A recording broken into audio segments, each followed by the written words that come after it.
Greetings, everybody. This is Leviathan here, and today I'm bringing you another of my How Does X Work series in the Diablo Immortal Technical Alpha. Today it's all about legendary gems. We're going to tell you how you can get them, how useful they are, go through every single legendary gem. This might be a bit of a contentious video because of legendary crests, and we'll talk about what those are, how you get them, things like that.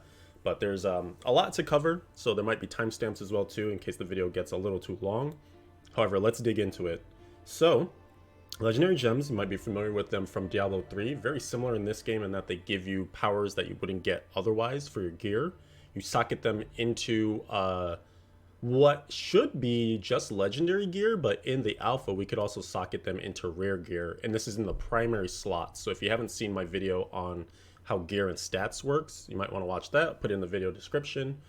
But basically, there's primary gear. You have 6 slots for that. It's like the helm, chest, etc., offhand, weapon, each with 1 socket. So you can have up to 6 legendary gems equipped at one time.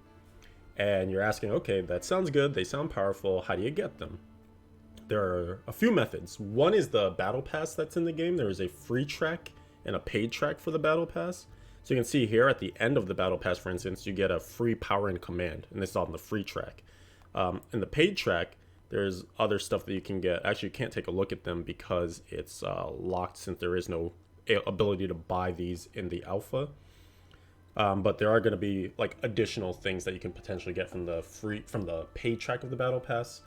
But in the free track, you can get, I think there's 2 legendary gems that they gave us, and who knows if that'll be the case in live, but at least that's how it worked for alpha. Another method to get legendary gems is through Elder Rifts, and when you're using crests. Now, it's been kind of confirmed, or at least thought, that if you use a rare crest, which is just the ones that give you the ability to get a guarantee of runes, which is a reagent in the game that you can use to craft legendary gems. If you use rare crest, that you can get a very small chance to also drop legendary gems from Elder Rifts. I haven't seen it happen enough to like know if that's for sure. Like, I don't know if it's a bug or whatever, but we'll maybe get more information on that. But it does seem like you can get them not necessarily with only legendary crests, but however, in this interface you can see again, you can add crests to your Elder Rifts, and if you add legendary crests, you get a guarantee of a legendary gem and also runes coming from your Elder Rift rewards at the end. Now, how do you get legendary crests, you're asking? Well, this is the thing that's a little under fire in the community right now, because you can pay for them. So there is a currency in the game that's called Eternal Orbs, and this is the shop that's in the game right now. We can't buy Eternal Orbs because they don't have us spending any real money on the alpha, so we don't really know like what the 1-to-1 is, like if 100 Eternal Orbs is $1 or something like that, we don't know. But what we do know is that for 300 Eternal Orbs, you can buy 1 legendary crest, and again, legendary crests guarantee that legendary gems will drop at the end of an Elder Rift. One thing to keep in mind is that legendary gems do seem to be weighted, so basically certain ones will fall more often, and they seem to be the less powerful ones. Like Mocking Laughter, you get a lot of the Lowe's gem. I'm gonna go through all the different gems in just a moment. It does seem to be like one that's a little less powerful, and you get those more often, whereas the more powerful ones don't seem to come as frequently, so maybe that's the way it balances out. But either way, I can definitely see how this is going to be something that players might not like, because it just grants a lot of power for those that want to open their wallets. So it's a little interesting. We'll see where that one falls in the community. And you can also get legendary crests from other methods besides just purchasing them. You get them as a thing again in the battle pass every now and again, on the paid track as well. And then in the challenge rifts, which was an event that was active throughout technical alpha, for being in the top 10 of your class after a week. So each week it resets. And for that week, if you're in the top 10, when the reset occurs, you get rewarded with some legendary crests. And it's actually really good rewards, like the top of the top. You'll be able to see right here. Actually, I can just do it from here. It gets 7 legendary crests, and then it scales down as you get lower into the challenge rift rewards and rankings. So really, really good if you can get to the top of your class to get some serious good loot in legendary crests. And then the other way to get legendary gems is by crafting them. And so you get runes, like I was mentioning, both rare crests and legendary crests guarantee that you will get runes, but runes are very hard to come by. The most common rune is this ATI rune, the ATI rune. Here you get Fading Embers. That's another side effect of using crests in Elder Rifts, and this is one aspect that is actually shared across the party. So if you're in a group with people that are using crests, everybody will get Fading Embers. It's 10 per crest. So if every person in your party, max is 4, uses crests, max is 3, it's 3 times 4 is 12, so that's 120 at the most that you can get out of one Elder Rift for Fading Embers. So you can see it does take a long time for it to add up. And some of these costs are pretty high, and you need quite a few runes in order to craft legendary gems. So like it's gonna take you a while if you're working on this like piece by piece. And there is this one weekly purchase of either of these two gems. They're more common gems, but they are pretty good, so you can kind of work on continuing to max these out if you just want to go for a gem straight up. 2,000 wasn't too hard to get. I was able to do this twice, I think, with the amount of like eternal orbs and gems and crests that we had access to. So that was kind of nice. But now you want to know what the legendary gems are. So what we'll do is we'll go to where you can craft them and show you the menu so that we can discuss all the different legendary gems. Overall, legendary gems are quite powerful. They are similar to D3, if I haven't said that yet, in that they grant like specific powers that aren't really available elsewhere. In this game, there are some different ones though, and there is another part 2 legendary gems where they modify the base attribute of the legendary item or the item in general that you put them into. So what I mean by that is if you take a look at a piece of gear that I have, like this weapon. So it's a flame spite. You can see the base attribute for this item is damage, and it's 538. So it's right at the top there.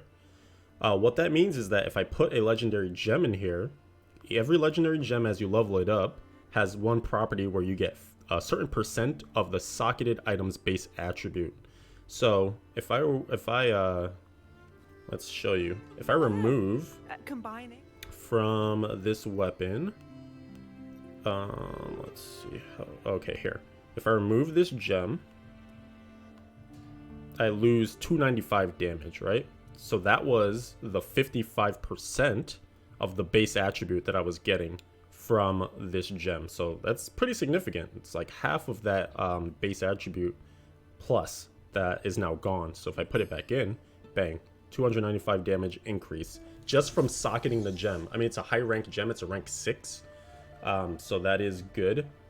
But you get that same percentage of your base attribute on all gems. So that's just one of the powers of the gem.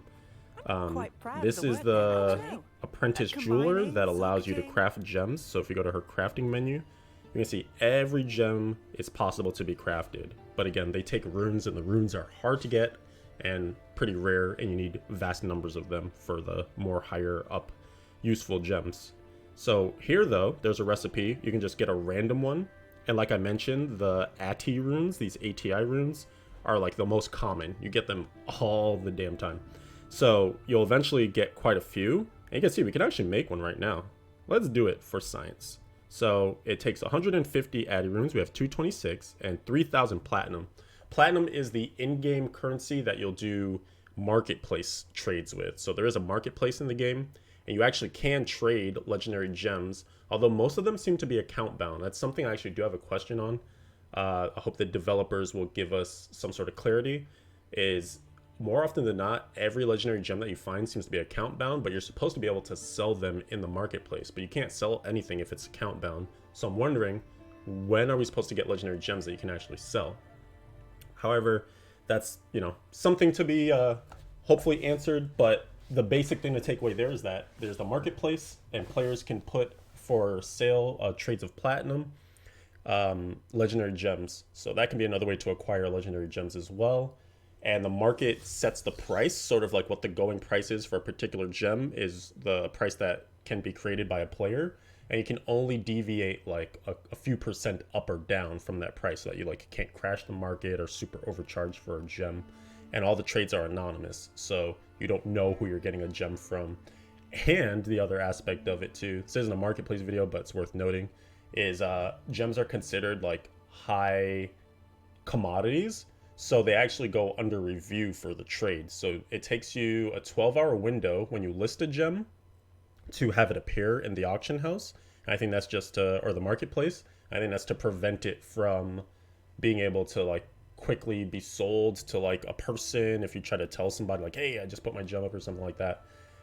Maybe to stop a little bit of shenanigans. And then also after the sale takes place, there's a 12-hour review period where I haven't seen any trades get denied, but I guess maybe there's going to be a process by which they look, I guess, make sure like bots or things, other nefarious things, aren't like buying gems and trading the gems and all that stuff. It's also the same process for skill stones, which we covered in our charms video if you haven't seen that one yet. Lots of videos on Immortal on the channel. Make sure you subscribe so you can see them all. So in any case, Addy runes, very, very popular, very common. Let's craft a gem. 3,000 platinum, like I mentioned.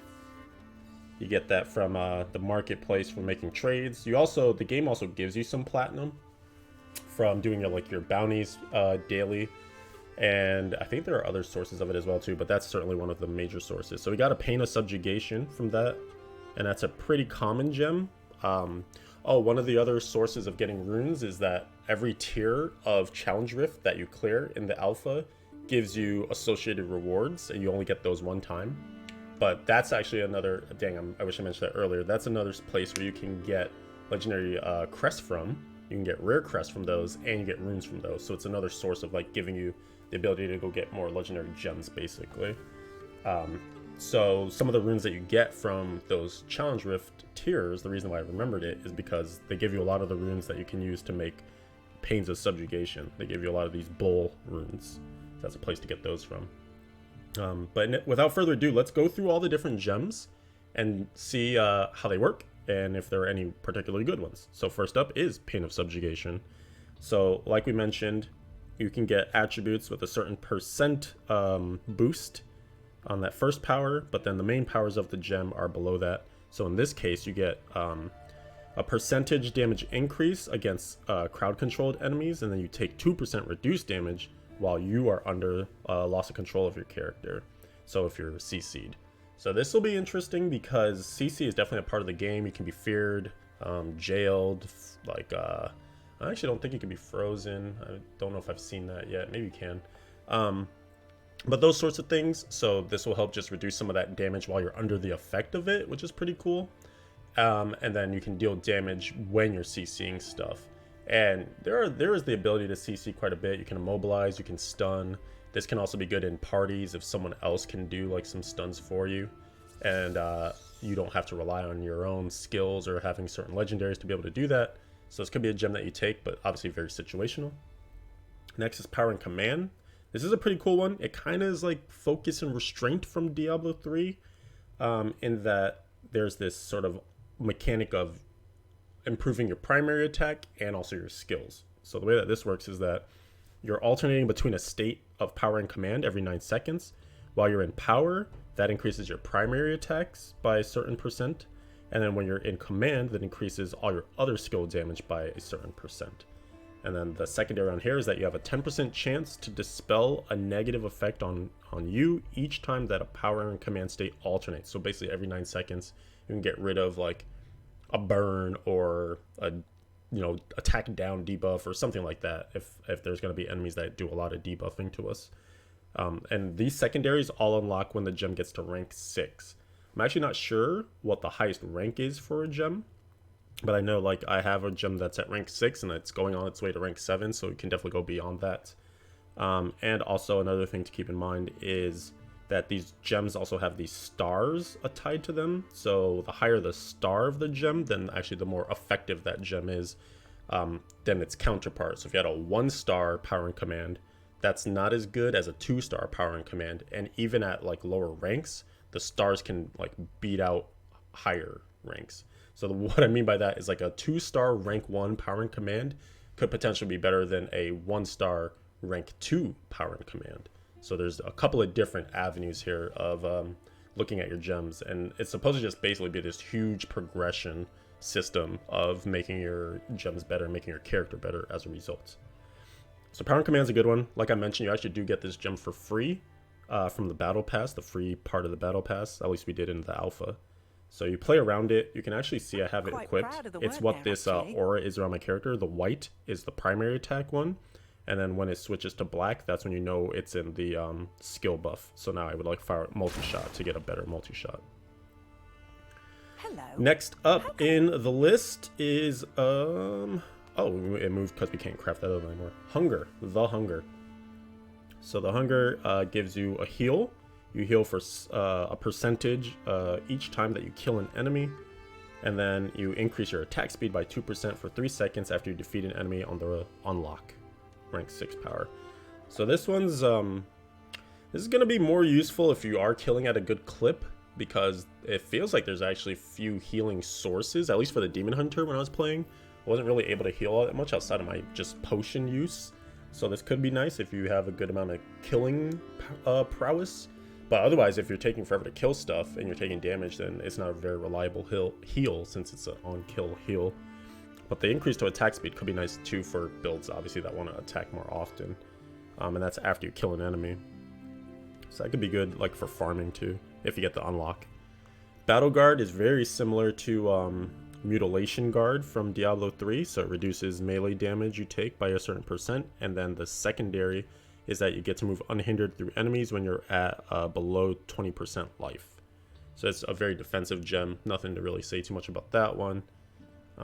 You would use that probably if you were trying to tank. Like if there are going to be rules for this game, like that feed more into the MMO playstyle, then like a tank would want something like this just to tank up and take less damage. Lightning Core is also one of the free gems that you get through the Battle Pass. It's a pretty common one as well, and it's a pretty strong one. So you get all of your attacks when you're just attacking. You get a 10% chance to call out a chain lightning, and it inflicts a big percent of additional damage to all enemies that are near your initial target. It has a 15-second cooldown, so that's pretty significant. Then the secondary on this one is that all damage that you deal is increased by 2% for 6 seconds after the chain lightning. So basically for like almost half of this duration, you would be, when it's on cooldown, you would be doing some increased damage if you had the rank 6.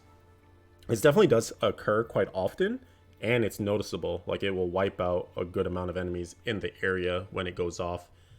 Assuming that like you aren't playing against like insanely high tier defense rating enemies and your offense rating can't keep up.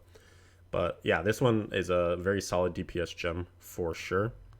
Next up is Bloody Reach. This is basically like a Zai's Stone of Vengeance legendary gem. It increases all damage that you deal by a modest percent for every 2 yards that's between you and the enemy. And there's a max of 8 yards. So it's like 4 times 4, whatever the percent is at max. Then the secondary is that your attacks have a chance to reduce enemy attack and movement speed by 15% for 2 seconds. So this is really huge. If you could unlock this to rank 6 for a Demon Hunter, that would be amazing, because it'll allow you to do the kite stuff really well and keep that distance to get the max amount. It's really hard to actually tell how much a yard is in this game. Like, if I'm standing here, I don't know how many yards I am from the Crystal Merchant or the Jeweler. Figuring out what that is would be nice, so you can know what the maximum is to play around. It would even be nice if they showed you, like, you know, if I put this, I'm gonna take Sentry out, right? It'd be nice to know, like, what is the radius of this circumference, because then you could kind of get an understanding of, okay, now I know what 8 yards is, about the same as the circle when I'm gonna do Sentry. But there's no real indication of what those yards are in the game, so that's information we'll find out later, I guess. Oh, hello. But something to note for that gem to get the most out of it. Next is Unity Crystal. It's very similar to the Unity mechanic in Diablo 3 with the Unity rings. Here you can see that a percentage of all damage you take is going to be split amongst party members within 9 yards that are also wearing the Unity Crystal. And then the secondary unlock is that you reduce all damage that you take by 66% for each party member that's within 9 yards. So that would be times 3 on that one at max. About like 2.1 basically, if you wanted to round up to 0.7. So this is like a super defense oriented one and a split mechanic one, because you would have to have multiple wearers of the same gem. Not exactly sure that this is all that great, because you're also using it up instead of another like offensive gem or utility gem or something. So Maybe against among like tanks, like if you did have multiple tanks, then that could be good. Something like that. Next is Cutthroat's Grin. I actually quite like this gem because it's pretty cool since it's situational and it makes you think about your positioning. So this one gives you a pretty solid amount of critical hit chance if you attack from behind. So you need to always kind of be moving around to get behind the enemies. I could see this being like really good for bossing if you do have a party and like you do have a tank and the tank like turns the boss to you, kind of like you do see in MMOs where you usually do a lot more damage to enemies when their backs are faced to you. And then you would have like the tank set up the pole properly so that you are facing to the back of it, and then boom, this gem pops off as well. The unlock on it for the rank 6 is that you deal 2% increased damage when attacking from behind. So also a little increased damage and increased crit chance. Very, very cool gem. Fervent Fang is quite similar to Stricken from Diablo 3. So it makes it where each attack that you make against an enemy increases the damage that's taken from your attacks by a pretty small percent, but it stacks up to 10 times. So eventually this could go to like 18% or so. And this, like I mentioned, is like Stricken, but it's different in that there is a cap on it. So it only goes to 10 stacks. But it's a very strong gem. Increases all damage for the secondary. You deal to elite monsters by 2%. So again, feeding into that same... like with Stricken, you would do extra damage to bosses and stuff. So not a bad gem at all. This one is also pretty tough to get. I know a lot of people were looking for Fervent Fang and they didn't drop it very often. Next is Black Rose. This one, each time you are attacked, you have a 10% chance to summon vines that immobilize the attacker for 1.8 to 1.98 seconds, basically about 2 seconds. Each enemy can be affected by this once every 12 seconds. And then the secondary is that you have a chance to summon vines increased to 12.5% instead of the 10% on the secondary. I don't really know how to feel about this. I never tested any immobilized mechanics, but it just doesn't seem very good to me. There's also a family set bonus when you're reforging items or reforging your affixes on your legendaries that you can get an immobilize as well. But I don't know. I don't really see the purpose of it. Unless you just want to use the immobilized status to buff something else up, right? If that counts as their CC, then maybe it'll turn on one of your CC damage increase effects or something like that. But just as a gem purely for this, that doesn't seem really worth it to me. Maybe there's something else that will synergize with it though. Next is Nightmare Wreath. This one gives you a 10% chance when you kill an enemy to cause other nearby enemies to flee in fear for a certain amount of seconds, and it has a 20-second cooldown. It's pretty big. Then the secondary there is increases all damage that you deal to targets afflicted with fear by 1%. Pretty small percentage there. So this gem I could see being like a ranged dealers kind of gem where you can keep the enemies off of you with some fearing, but that's a really long cooldown on the fear and a really small percent increase for the feared enemies, and it's only for such a short time. It feels like the numbers on this would maybe have to go up for you to really consider it, but I could also see at least the utility there potentially for like a ranged class just to keep enemies from coming up to you. Berserker's Eye I really like the design of because it's an upside that you get, and it's a quite nice upside, but you have to eat the downside of it in order to get it going. So this increases all the damage that you deal by a pretty solid percent, but your armor is reduced by 30%. And the secondary is that your attacks have a 2% chance to ignore your target's armor, which also seems pretty strong. So this is like a very, very good DPS gem, assuming that you can circumvent the loss of the armor. Like if you're already playing Glass Cannon, then you probably want this because it's like, whatever, I don't even care about my defense. I just want to do crazy damage. And if you're ranged and you don't get hit, then this could be amazing, especially like a party scenario. However, if you are taking a lot of hits, then you're probably going to feel the effects of that reduced armor. So something to consider. But I really like the design of this gem. It seems like a really intriguing one. We already did Pain of Subjugation. We'll do Respite Stone next. This is a defensive one. You take a small amount percent reduced damage for every 10% that your life is below maximum. So this is like a scaled damage reduction basically. So say like at 9 of those, like 90% low life, you're looking at a pretty solid damage reduction. So the less life you have, then the more hardier you are. And then the secondary here is that you gain 4% increased armor when your life is below 50%.